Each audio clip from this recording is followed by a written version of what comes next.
Good afternoon, ladies and gentlemen. On behalf of the National Park Service and all of our cooperating federal agencies, I would like to welcome you to the Tent of Many Voices.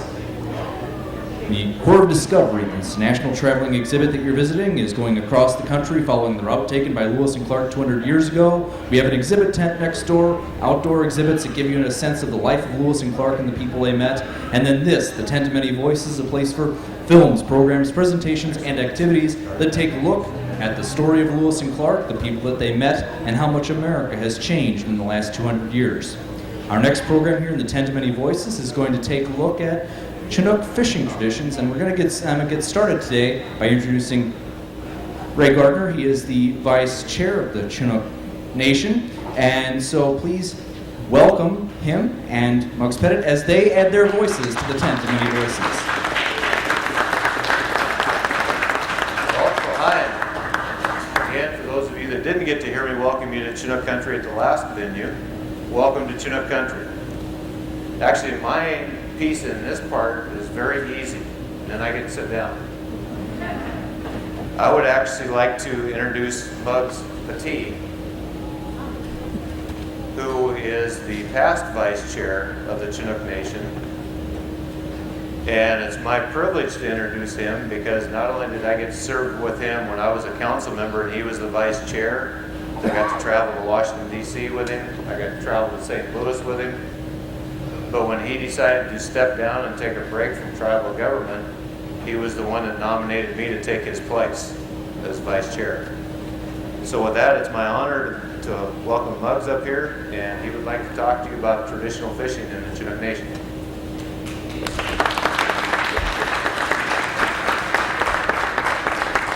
I grew up in Bay Center, Washington, which is on the Willapa. And I still live on the Willapa in South Bend. I commercial fished since I was 14. I'm old enough to draw Social Security, but I don't yet. The government wants too much of my money. I brought my Chinook briefcase here with me. And I'll kind of explain a little bit about how Chinooks did their fishing and in the different estuaries. I'm not very familiar with the Columbia River, but the Willapa I know very well. There are 6 tributaries in the Willapa, being the Palix, the Nema, the main stream of the Willapa, the South Fork of the Willapa, North River, and the Nacelle. I think that you have to remember that Indians didn't think about catching that fish and selling it. That wasn't their thing. They thought about catching that fish and eating it. That's what they wanted. And it was easy for them to do that because they could go up into the rivers, and they used different methods. My great-great-grandfather, Frank Barrico, had a trap in the Palix River, and this trap was a spillway that went up the river, then it turned and went down the river and then into what they call a heart. And most of the fish in Willapa at that time were chum salmon. The Nacelle hatchery is fairly new, the Nema hatchery is fairly old, but both of those brought in the Chinook and some coho. But the Willapa was mainly a chum hatchery, a chum fishery. And that was mainly what the Indians wanted. The chum was a good keeper. They were able to keep it through the winter. So they would go up into the streams and they'd either catch the fish in these traps, or they would use different instruments. This is one I have here that it is like a small harpoon. It's made out of bone. There was a line, a small string that went through here, stuck in. I only have part of this, but I think it was probably about this long. They stuck it into the fish. It pulled out. The fish was still hooked on the string, and they pulled him in. They only had to do that when fishing was very scarce, because they could go in the river when the chums were there, and there were a lot of chums. All those little tributaries in the Willapa, the small ditches even, a chum can spawn in almost anything, just a small amount of mud even. They don't even really need much gravel. And they can spawn, and you had a good return year after year after year. Later on, when fishing got so that we needed nets, this was pretty much, this was my grandmother's house for as long as I was a little boy. I can remember it held the door shut. It was made of, but this was made out of a pumice, and it was chiseled out so the rope would fit around there. And then when you either laid a net out or you had a trap that you wanted to hold something there, you just dropped it down, your line went around here, and it held it steady there. Later on, when we started gill netting, and I started gill netting when I was 14 years old because it was good for school money, and I loved it. Same as my son who gill nets with me now, and both of them have fished with me, both my sons have. This was a cork line, a cork for the cork line. This is a pretty modern looking piece of cork line. Usually you have a 3-strand, but this is the latest thing. This is what they use, and it went through like this. The net was hung down from there. And this is the modern lead line, in that when we first started building nets, we had just a rope that we had a mold, and we laid the rope in it, and we poured lead over top of this line.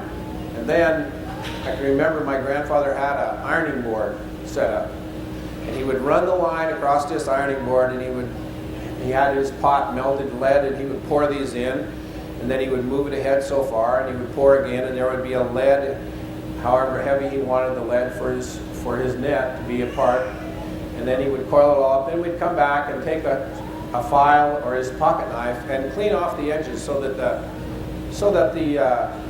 the web didn't hook on the lead, because when the lead's down here, it's bouncing along, and if the web would hook on that, well, then it would foul it and pull it down, and then the fish wouldn't come up and gill into the gill net.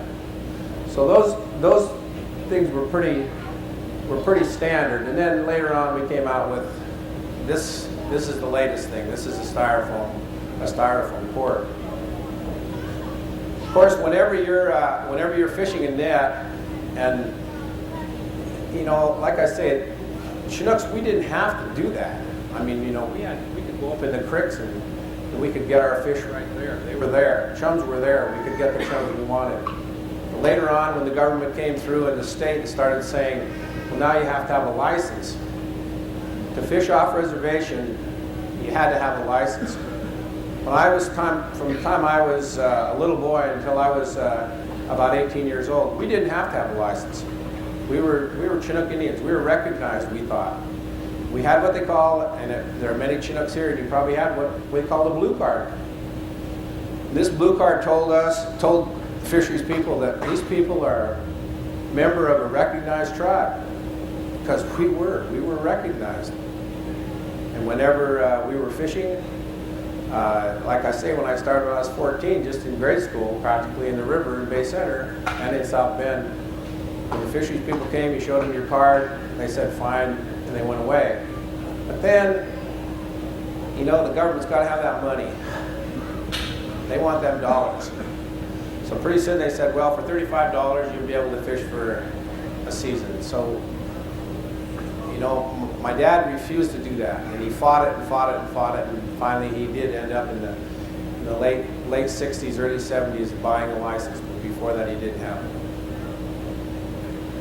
But when you started fishing nets, this is a knitting needle that my grandfather made, carved him out of cedar, and what you did was you carried this with you on the boat, and if you had a tear in the net where you had to repair, you could we called them coochie, you just coochied it all up in the bundle, tied it all up, and it would finish the night out for you, because in those days we had heavy nets. We used a linen net, and in Bay Center I can remember you used to see those nets out on the racks. They had 2 poles, and they stretched the lead line on one side, the cork line on the other. And those nets would sit out, and then about every other day or every 2 days, you would pull your net off of that rack into a big tank full of what they call bluestone. And the bluestone was a copper product that it killed everything in there, because you get so much a different bacteria and fungus coming onto the net that the linen would rot. And so if you dumped it into that bluestone and you kept it in that bluestone for 1 day or a day and a half, or whenever the season was closed, and then you took it out, you washed it out, and you went back fishing again. A linen net would last you about a year. Then you had to buy it. And then it wasn't very long when we got nylon nets. But in Bay Center, I can remember probably 15 Chinooks fishing in Bay Center at that time, 15 to 20. And they worked in the oysters, they gill-netted, some were loggers, but most of the time, people in Bay Center, they were fishermen. And I think it's pretty interesting, like Ray was saying, you know, we always thought we were recognized and we were going to be able to do whatever we wanted to do as far as hunting and fishing and game. And that just hasn't come around. And I think that's one thing that's been really puzzling to me is I own a share of 900 acres on the Quinault Reservation with my 2 brothers. That land is held in trust by the federal government. If I want to do anything with that land, I have to go to the federal government and say, I want to thin my land, I want to go and maybe plant some more trees on it. I have to do that with the blessing of the federal government because they are my trustee. Yet, I can't be recognized. And this land's on the Quinault Reservation. We were allotted there. So, you know, it makes many of our people bitter because we don't understand how you can have an allotment on the Quinault Reservation where you would be able to own this land in trust. When that timber is logged, you pay no taxes on it because it was a gift. But that we still have a trustee, but recognition was taken away. And I think that's one thing that's been very, very hard for us. And in my business, since I was probably 17, 18 years old, I've fished like everyone else. I fished in Alaska.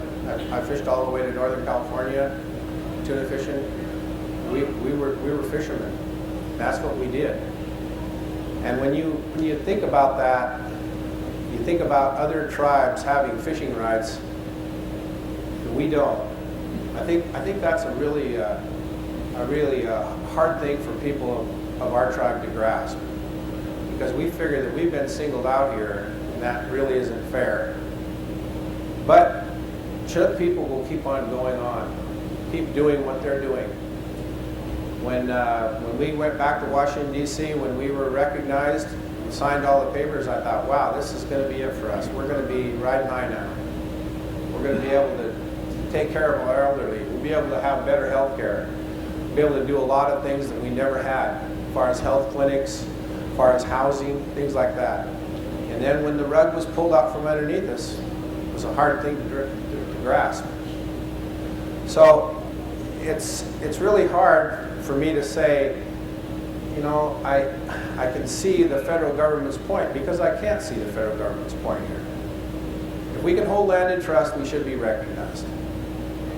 And one thing about it is, I've been very, very blessed to have been able to fish all my life. I've worked in a little bit of construction, but mainly I fished, and it's just a great life. I mean, I wouldn't give up that life for anything. And my son went to college for 4 years, came home and said, I want to stay here in Willapa and fish. And I said, wow, you know, you can go do anything else. You got a college degree. And I don't want to do that. I want to fish. And so that's what he does. And I think that when you go back and you take a look at how things have gone for my family, and I'm a 4th generation fisherman in Willapa. And when you go back and look at that, it's been a good life for me. I mean, things have changed, we're not, you know, we don't have the time. We used to have 100 days in Willapa we could fish, and now we're down to 25.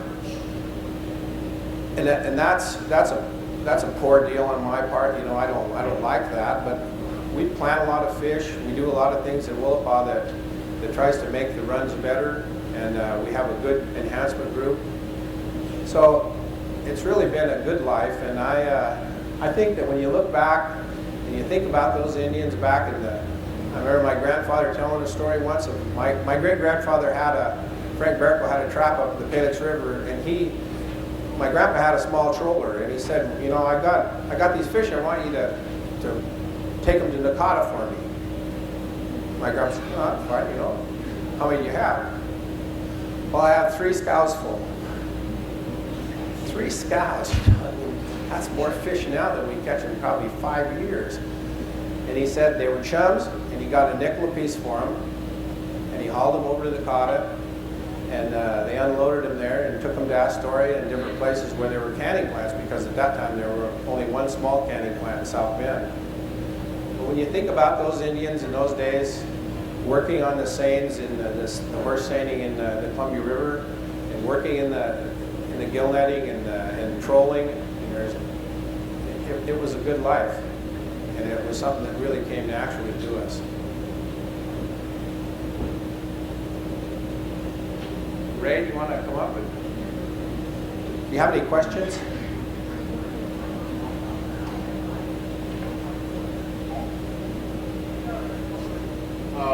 Live outside of Astoria and go across Yost Bay a lot where they're gill net frequently there in Yost Bay. It looks like the gill netters, I don't know, I assume this is probably current that pulls these nets in the kind of S-shaped curves, or is there a deliberate reason for doing that? Well, you try to lay the net so that there is more a swirl in it, so that when the fish goes along, he might come out, and now once he thinks he's going to get by it, and he turns and comes in, and then he gills himself in there. And when you lay it out, you usually try to lay it against the current and go up, so that when the current catches it, carries the net down and widens the net out. And you always try to pull your net, keep your net on as close to the bank as you can, and that's why you have a knitting needle, because sooner or later that's not going to work out. If there are any questions, I do have microphones so that everyone can hear them and so we can get them up clearly. Here's a question. Can you describe the hat and what the designs on the hat and how it was used and what it's Well, the hat, this hat was done by a real fine Chinook lady, in Millie Lagergren. And Millie makes a lot of baskets, and my wife and I collect baskets, and we have a fairly probably 30-40 baskets that I've got from relatives and that we've bought at different places. So I asked Millie one day, you know, Millie, I'd like to have a hat. She said, well, what do you want it to look like? I said, I don't know. The ones I've seen, like Ray's, made out of cedar bark, but you know, I want you to build me a hat. She said, well, I've never done it. I said, well, that's okay. You know, you're good at doing what you're doing. So she made it, and you'll see that some of the Chinooks here are paddling, and some of them are at rest. And it's got some real nice shell-type beads around it. And, yeah, I'm real proud of it. I love it. I think my granddaughter likes it too. Actually, one of the things that he's not adding about that, just because he wants to, I guess, be humble, is that's a chief's hat. This obviously is not. All right, another question right here.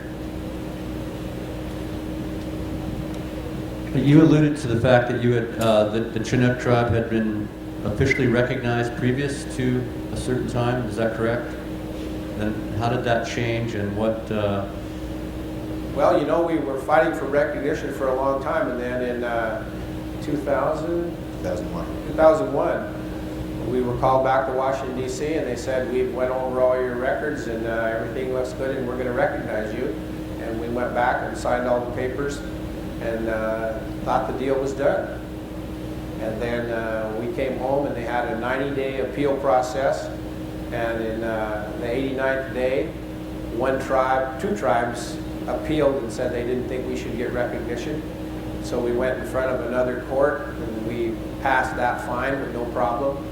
And then the federal government sent us a final determination later saying, no, we just don't think that you qualify because, and I think this is a real foolish reason. They said because we don't think that certain years, like in the 20s and 30s, that you were a unified tribe, that you broke apart and you won't. You know, that's just not the case. I mean, Chinook people have visited back and forth all the way from Quileute clear to Portland and down the coast. I mean, you know, we have relatives everywhere, and you know, so that it was just a real poor excuse. Is there any ongoing effort now to continue that recognition effort? Well, that's what we're trying to do. You know, we're probably going to end up going to federal court with them before it's over with. If that's what we have to do, that's what we'll do. But, you know, when you look back in the history of the Chinook tribe, it was a huge tribe, and it was great. It was big in commerce, lots of trading up and down the Columbia River. And I'm sure, you know, with those big canoes, they went south and they went north and they traded. And so, you know, we're very confident. We think if we end up going to court, that we will win sooner or later. But we're always going to be a tribe. We always are. And like Ray said when he gave his presentation, you know, we've had everything from garage sales to bake sales to, I mean, anything to keep our office open and keep our people coming. You know, I mean, we just take care of each other. How many people are considered to be Chinook? We have about 2,500 total membership. One of the things I kind of like to add too that I find interesting is one of the arguments the federal government used is that we could not prove during a period of time that our government existed. Well, you look at tribes, our things were oral. They were not written documents. So if they're looking for written documents, I don't think they could find with any First Nation in the United States that would have those things written down, because that's not how we dealt with things. The other interesting part of that is the time period in question that they said we cannot prove that we had our government in place was the same time period that they had removed us from our land. You have another question over here? I understand there's a commemoration event this weekend. Can you talk more about that? About the commemoration? Ours.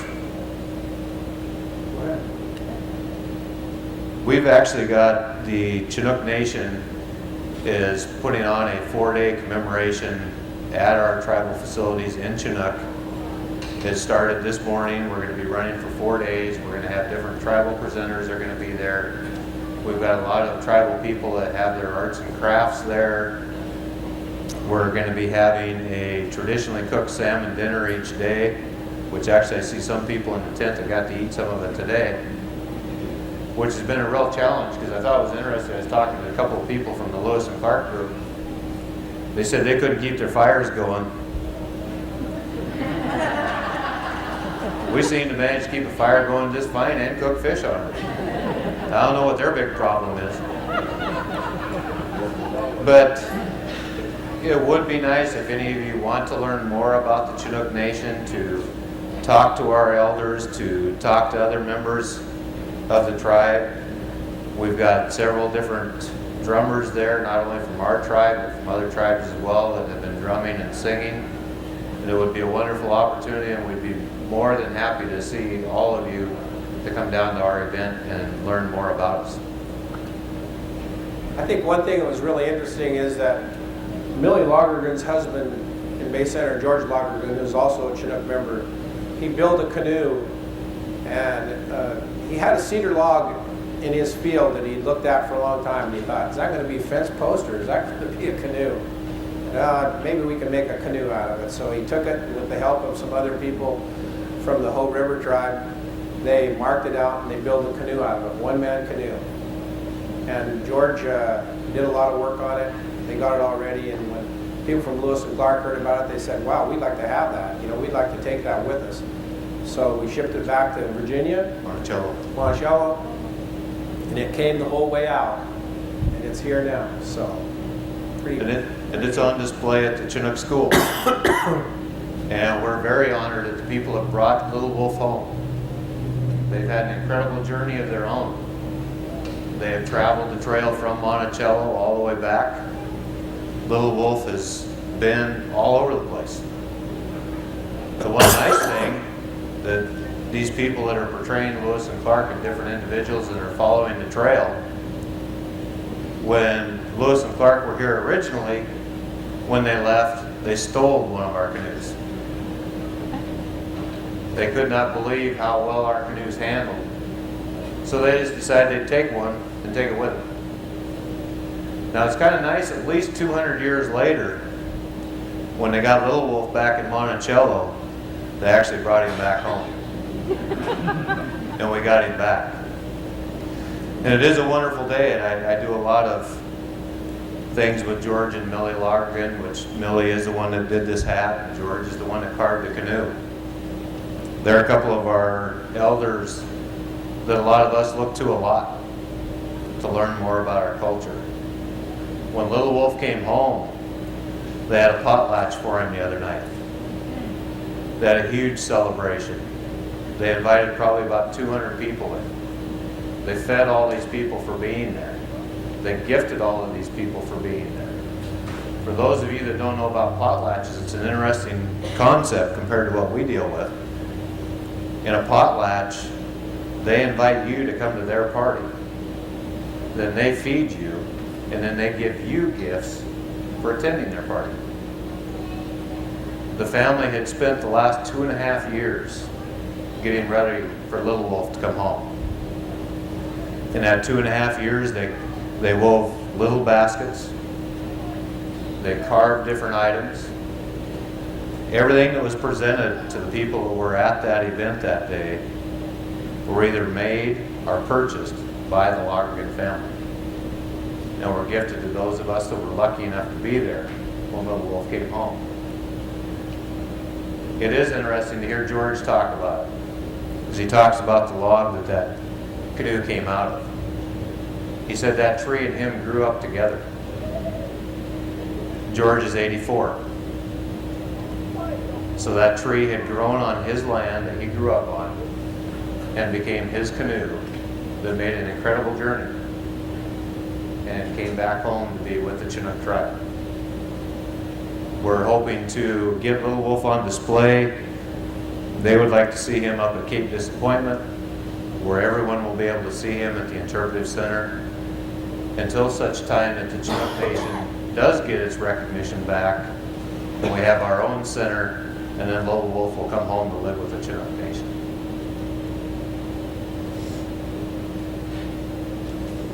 We have another question up front, and I'll be right there with the microphone.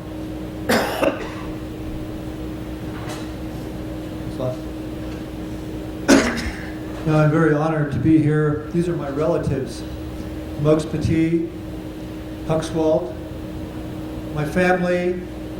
My mother is Catherine Crow, and she made these blankets for us that we're honored to wear. Her mother was Elfrida Harold. Her mother was Catherine Colbert.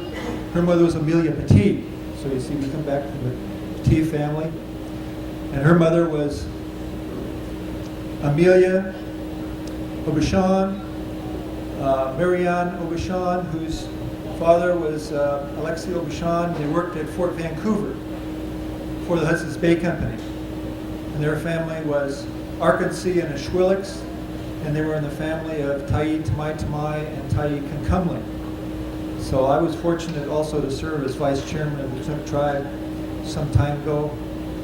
But in honor of this wonderful gathering that we have here, the Chinook salmon is known all over the world. They call it the king salmon, but it's really the Chinook, because it's our people, it was on our shores.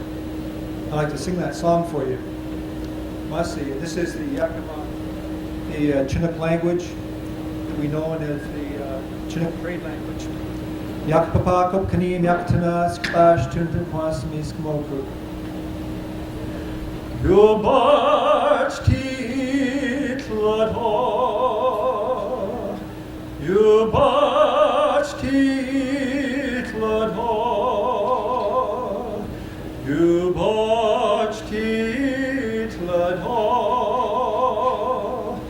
Yubach titlato.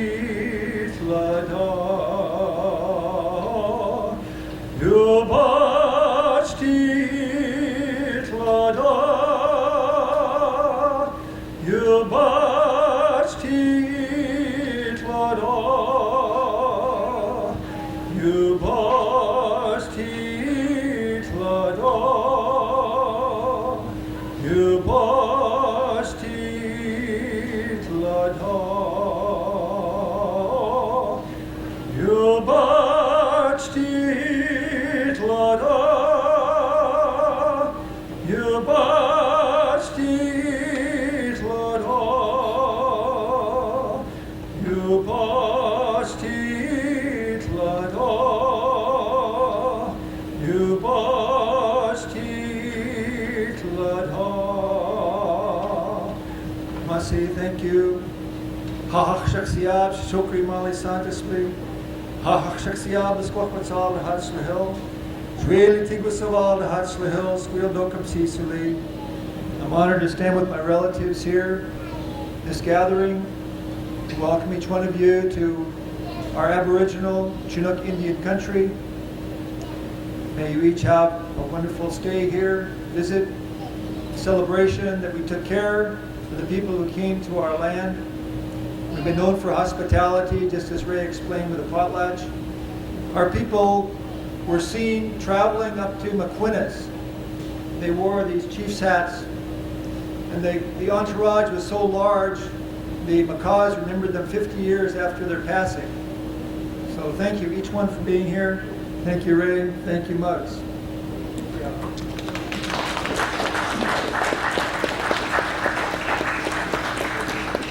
Are there any other questions?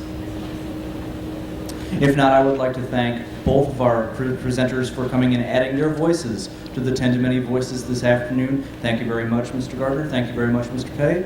And I'd like to thank all of you for coming to the Tent of Many Voices. And just to let you know, we do have programs starting